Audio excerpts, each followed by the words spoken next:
North Korea launches second suspected missile in less than a week. On Tuesday, North Korea fired a suspected missile off its east coast. Southern Korean and Japanese authorities report the launch is the second within a week, following what North Korea says was a hypersonic missile launched on January 5th.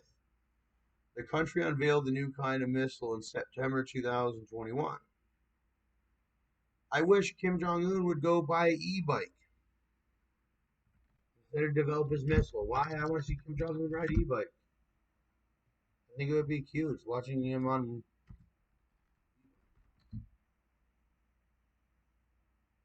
Like, look, they come from Asia. Why is Kim Jong Un not on this one? Why have we not seen video? Kim Jong Un buys new lithium ion e-bike. He's riding it, or the big one, like this one.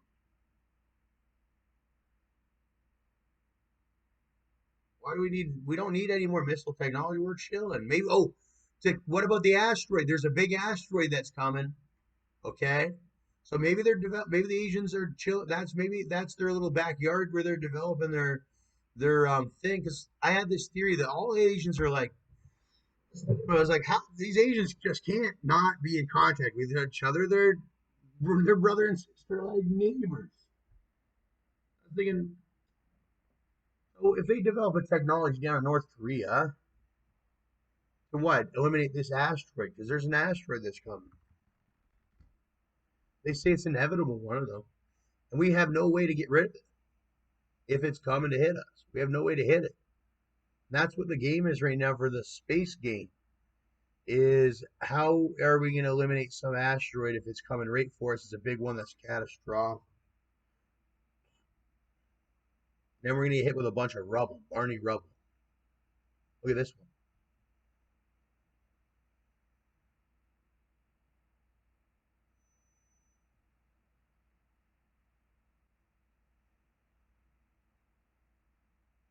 North Korea fires apparent ballistic missile towards East Sea. But that's a real missile. That scares me because I'm like, man, I'm talking about e-bikes. Something that you can get. Why do you have to do missiles? What are you doing with them? That's what I wonder as a normal citizen. It looks like it because we've seen Miami, and that looks like a missile that hit Miami. You know, this looks like this type of missile that hit Miami, like that building. Not too big, not too small, just enough to hit a building, eh? Kind of like how they would do in fucking back in the day when you'd watch those videos where they shoot rockets at just happened the Gaza Strip and the other one, Hamas rockets. So that's what it comes across to me as they Hamased us. Because I consider Miami me. I'm North America. I represent North America, period. I represent wherever the fuck. I love the whole world. I represent the whole world. But man, when you're going to this war thing, talking about borders, it's Canada, U.S. for me, and Mexico, and then all my allies. United Kingdom we're the monarch. Canada's monarch of the United Kingdom. So British or I represent the British because I have a high relation to the British, being part of the monarch, as well as my heritage of ancestors. So I represent the British, but I went down and gave them a good message down in the United States because they used to hate the British down there. They used to be redcoats versus them and shit.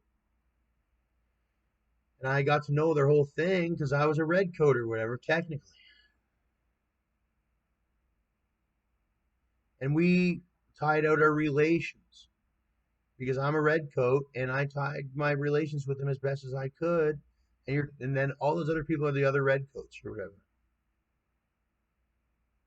And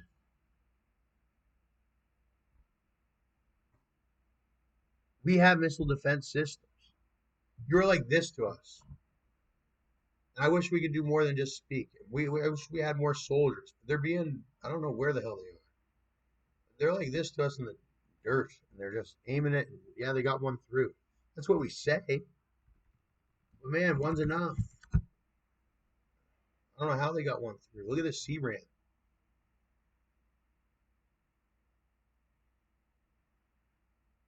Israel's Iron Dome defense intercepts scores of Gaza rockets.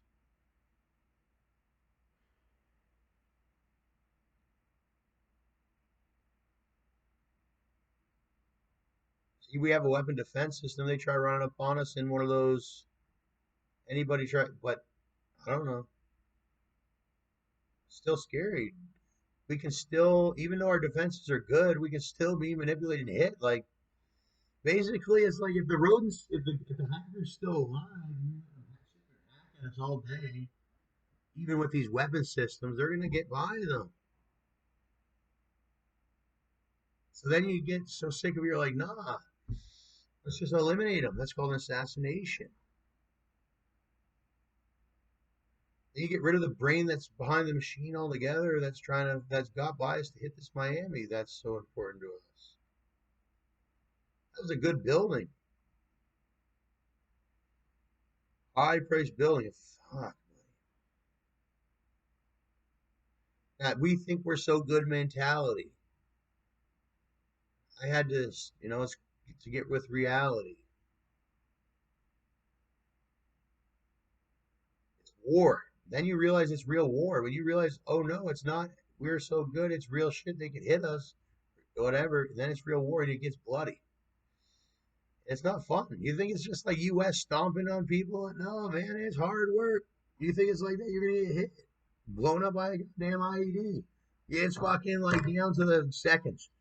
Yeah, it's not every day's not the same. That road, it's a fucking battle. It's a textbook.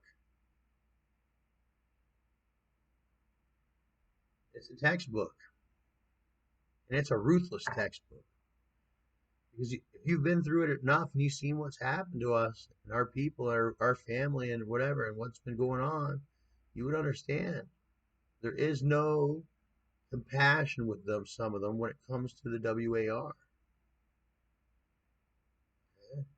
And they had no compassion for us when we were suffering, so I could just have no then compassion for them.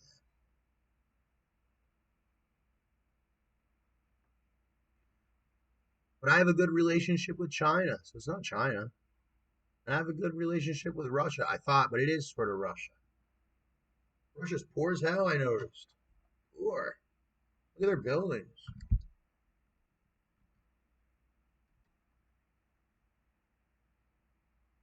I like the people of Russia because I'm like white and I'm in Canada.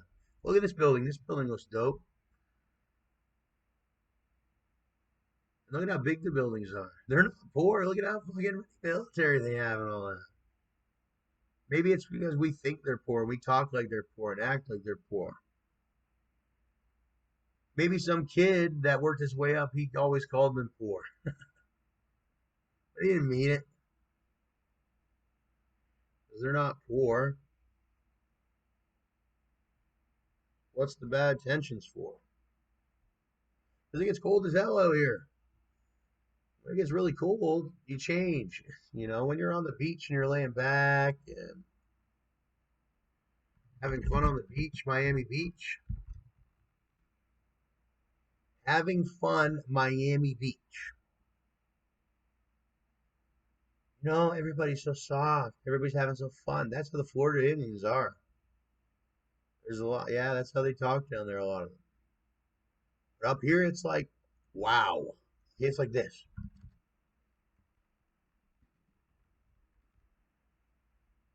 Russian paramilitary, and this is how it is in Canada too with our forces in the winter.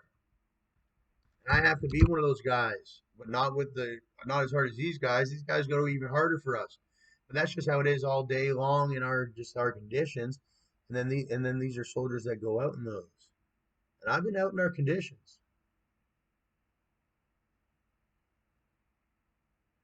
And trust me, there's ones that do not want to go in these conditions. We're just a whole different animal.